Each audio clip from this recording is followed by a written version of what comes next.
नमस्कार, मैं अमनदीप पिलानिया और आप देख रहे हैं पंजाब केसरी टीवी। इस वक्त जींद के नए बस स्टैंड पर मौजूद हैं और नए बस स्टैंड पर आज रोडवेज कर्मचारी धरना दे रहे हैं। धरना किस बात को दे रहे हैं आज हम इनसे बातचीत करेंगे और लगातार बात कर सकते हैं। रोडवेज कर्मचारी जनता की सेवा में दिन रात जुटे रहते हैं। आज इन्होंने धरना प्रदर्शन देते हुए हरियाणा सरकार के मुर्दाबाद के नारे लगाए और पुलिस प्रशासन के भी मुर्दाबाद के नारे लगाए।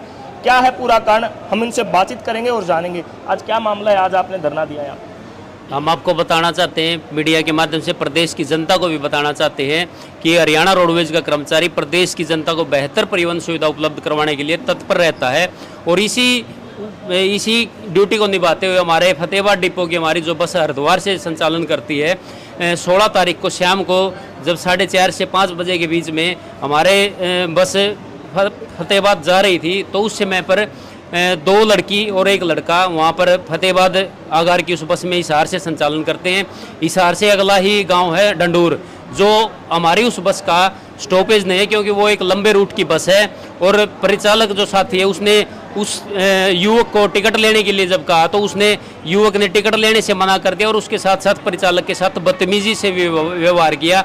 उसके बाद चालक ने अपना फर्ज निभाते हुए फिर भी झगड़े को टालने की कोशिश करते हुए उसने उस युवक को वहाँ पर स्टॉपेज पर उतार दिया। उसके बाद जो लड़की है उस लड़की ने परिचालक को धमकी देते हुए कहा कि हम आपको नौकरी करना सिखा देंगे, मैं आपके साथ ऐसा कर दूंगी वैसा कर दूंगी। उसके बाद अग्रोवा मोड़ पर उस लड़की ने फ़ोन करके 15 से 20 गुंडों को वहाँ पर बुलाया और उस हमारे परिचालक साथी के साथ इतनी बर्बरता से उसकी मार पिटाई की है। उस हमले में उसकी यदि सिर पर लग जाती गंभीर चोट तो जान भी जा सकती थी। उस परिचालक साथी के शरीर पर ऐसी कोई जगह नहीं थी जहाँ पर लाठी डंडों के साथ उस पर वार नहीं किया गया हो। इसके बाद फतेहाबाद पुलिस प्रशासन द्वारा हमने विरोध करने के बाद ये हमने उनको अल्टीमेटम दिया था कि आप 3 बजे तक उन दोषियों की गिरफ्तारी करें, अन्यथा हम सुबह 3 बजे फतेहाबाद और टोहाना सब डिपो को बंद कर देंगे। और कल सुबह 3 बजे से फतेहाबाद और टोहाना सब डिपो हमारे कर्मचारियों द्वारा, मैं इसको हड़ताल नहीं कहना चाहूँगा, मैं कहना चाहता हूँ कि उन्होंने अपना काम छोड़ दिया है और काम सिर्फ पुलिस प्रशासन के निराशाजनक रवैये की वजह से उन्होंने अपना काम छोड़ा है। क्योंकि हमारे हर रोज़ पीछे भी आपने देखा होगा सोनीपत के अंदर भी हमारे एक चालक साथी के थार गाड़ी के साथ दुर्घटना करके उसके ऊपर चढ़ाकर उसकी हत्या कर दी गई थी। दिवाली के पीछे त्योहार के अंदर भी अम्बाड़ा के अंदर भी हमारे एक चालक साथी की इसी तरह गुंडे बदमाशों ने पीट कर हत्या कर दी गई थी। पिछले 1 महीना पहले भी जीरकपुर के अंदर भी डेराबस्सी जीरकपुर के बीच में भी हमारे साथ रोडवेज के चालक के ऊपर तलवार के साथ हमला किया गया। क्या मानते हैं जैसी ये घटनाएं घट रही हैं, टिकट न लेना या लोगों से बहस होना, क्या कारण मानते हैं? देखो, मुख्य कारण हम आपको बताना चाहते हैं, हरियाणा रोडवेज के परिवहन बेड़े में जनसंख्या के अनुरूप बसें शामिल न होना इसका मुख्य कारण है। क्योंकि आज जो परिवहन समिति की बसें आप देख रहे होंगे, जितनी रोडवेज की बसें हैं उसके समान ही लगभग परिवहन समिति की बसें हैं। पहले जो समय हुआ करता था उस समय पर रोडवेज की बसें गांव में संचालन करती थी। वहां पर प्रत्येक लोकल ठहराव पर यात्रियों को प्रेम पूर्वक बैठाते और उतारते थे। उसके बाद हरियाणा सरकार की जो गलत नीतियों के अनुसार परिवहन समितियों को वो रूट दे दिए गए और जो रोडवेज की बसें हैं, जो हमारी जनता की जो मानसिकता है कि रोडवेज बस में हम सफ़र करेंगे, हम सुरक्षित सफ़र करेंगे, और उनके मन में अब भी एक बात है कि रोडवेज के जो चालक परिचालक हैं वो लोकल अड्डों पर भी हमको उतारेंगे और चढ़ाएंगे, जबकि रोडवेज की बसें हैं वो मोस्टली अब लॉन्ग रूट पर आ चुकी हैं। इसका मुख्य कारण है जनता के अंदर वो जो मानसिकता बनी हुई है कि लोकल बसें भी हरियाणा रोडवेज की होनी चाहिए, और जबकि हरियाणा सरकार उस बात को नहीं मान रही है। हरियाणा सरकार परिवहन समिति को निजीकरण को बढ़ावा देने का काम करनी है। ये जो गैप है, इस गैप की वजह से हर रोज ये दुर्घटनाएं बढ़ रही हैं। और मुख्य कारण क्या है, रुकने का नाम क्यों नहीं ले रही? क्योंकि हमारा जो पुलिस प्रशासन है वो किसी भी पॉलिटिकल प्रेशर के अंदर आने की वजह से दोषियों पर पूर्ण रूप से कार्रवाई नहीं कर पाता। ये हमारा कार्रवाई नहीं हुई तो ये प्रदर्शन है जो धरना दिया गया पूरे हरियाणा में दिया गया। हम आपको बताना चाहते हैं, कल हम फतेहाबाद डिपो के अंदर मौजूद थे। वहाँ पर हमारे साझा मोर्चा की शाम को 4 बजे मीटिंग हुई थी। उस मीटिंग में हमने फैसला किया था कि यदि उनकी गिरफ्तारी नहीं होती है तो आज यानी कि 18 तारीख को पूरे हरियाणा प्रदेश के सभी डिपो और सब डिपो के अंदर 10 से 12 2 घंटे का विरोध प्रदर्शन किया जाएगा।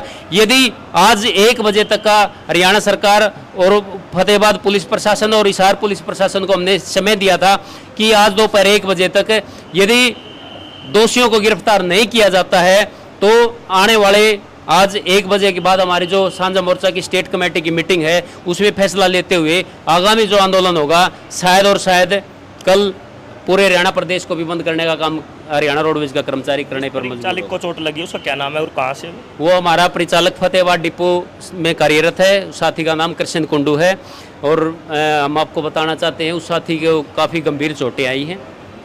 तो अब आगे की रणनीति बनाई है, अगर कार्रवाई नहीं हुई है तो आगे मतलब पूरा डिपो जाम किया जाएगा, पूरा हरियाणा का प्रदर्शन लंबा चल सकता है। बिल्कुल, हम आपको आपके मीडिया के माध्यम से हरियाणा सरकार और हरियाणा सरकार में हमारे परिवहन मंत्री, देखो हमारा परिवहन विभाग है, परिवहन विभाग के हमारे मुखिया हैं परिवहन मंत्री। यदि अपने परिवार के मुखिया या अपने किसी परिवार के सदस्य के साथ किसी भी तरह की अनहोनी होती है तो परिवार के मुखिया की जिम्मेवारी बन जाती है कि वो अपने परिवार के सदस्य के साथ अन्याय न होने दे। हम हरियाणा सरकार के परिवहन मंत्री से मांग करते हैं, हरियाणा सरकार के मुख्यमंत्री से मांग करते हैं कि वहाँ के फतेहाबाद के पुलिस प्रशासन और हिसार के पुलिस प्रशासन पर दबाव बनाते हुए वहाँ पर हम ये नहीं कहते कि किसी के साथ अन्याय हो। हमारी मांग है जिन दोषियों ने लाठी डंडे बरसाए हैं, जानलेवा हमला किया है, उन पर FIR दर्ज हो चुकी है, उनको गिरफ्तारी जल्दी की जाए। यदि गिरफ्तारी नहीं होती है तो आज हमारी जो सांझा मोर्चा की मीटिंग है उसमें कड़ा फैसला लिया जाएगा और उसकी पूर्ण रूप से जिम्मेवारी फतेहाबाद पुलिस प्रशासन, हिसार पुलिस प्रशासन और माननीय परिवहन मंत्री हरियाणा सरकार की होगी। हम प्रदेश की जनता को भी अवगत करवाना चाहते हैं कि प्रदेश का जो रोडवेज कर्मचारी है वो कभी भी हड़ताल या धरने प्रदर्शन या आंदोलन पर आने को कभी भी उसका मन नहीं है, लेकिन हरियाणा सरकार और हमारा प्रशासन है वो हमें मजबूर करता है कि इस तरह के जो धरने प्रदर्शन किए जाएं। इसलिए हम जनता से भी सहयोग की अपील चाहेंगे और जनता से निवेदन भी करते हैं कि आप भी रोडवेज कर्मचारियों के साथ एक अपना, क्योंकि वो आपके भी बच्चे हैं, रोडवेज हम भी जनता के बीच से आए हुए हैं, हम आपके बच्चे हैं, हमारे साथ भी जिस तरह का सदव्यवहार आप करेंगे उसके बदले में हम आपको दोगुनी इज्जत देने का काम करेंगे।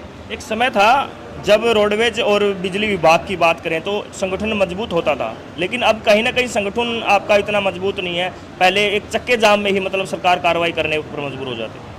मैं आपको बताना चाहता हूं कि ये केवल एक भ्रम पैदा किया गया है प्रदेश की जनता के अंदर हरियाणा सरकार के द्वारा कि प्रदेश का जो रोडवेज की जो यूनियन है या बिजली विभाग के जो यूनियन है वो आज कमज़ोर हो चुके हैं। लेकिन हम आपको बताना चाहते हैं परसों रात को 1 बजे फतेहाबाद पुलिस प्रशासन को हमने एक अल्टीमेटम दिया था कि आप 3 बजे तक उनकी गिरफ्तारी करिए, नहीं तो 3 बजे फतेहाबाद और टोहाना सब डिपो को जाम कर दिया जाएगा। और कल सुबह 3 बजे से दोनों डिपो और सब डिपो बंद हैं। और आज हरियाणा सरकार को हम बताना चाहते हैं कि वो कतई भी इस भ्रम में न रहे कि हरियाणा रोडवेज की जो यूनियन हैं उनमें फूट है या हरियाणा रोडवेज की जो यूनियन है वो कमज़ोर यूनियन है। यदि आज उन दोषियों को गिरफ्तार नहीं किया गया तो कल आप इसका अंजाम जरूर देख सकते हैं। क्या नाम है आपका? अनूप लाठर, सांझा मोर्चा वरिष्ठ सदस्य और राज्य कार्यकारी प्रधान, रोडवेज कर्मचारी यूनियन हरियाणा 1004 महासंघ।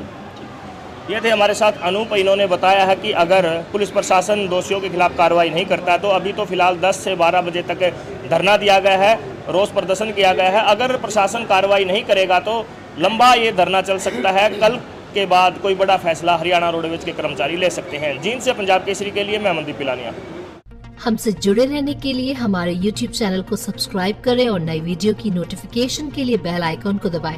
अगर आप ये वीडियो Facebook पर देख रहे हैं तो लाइक जरूर करें और ज्यादा से ज्यादा शेयर करें। धन्यवाद।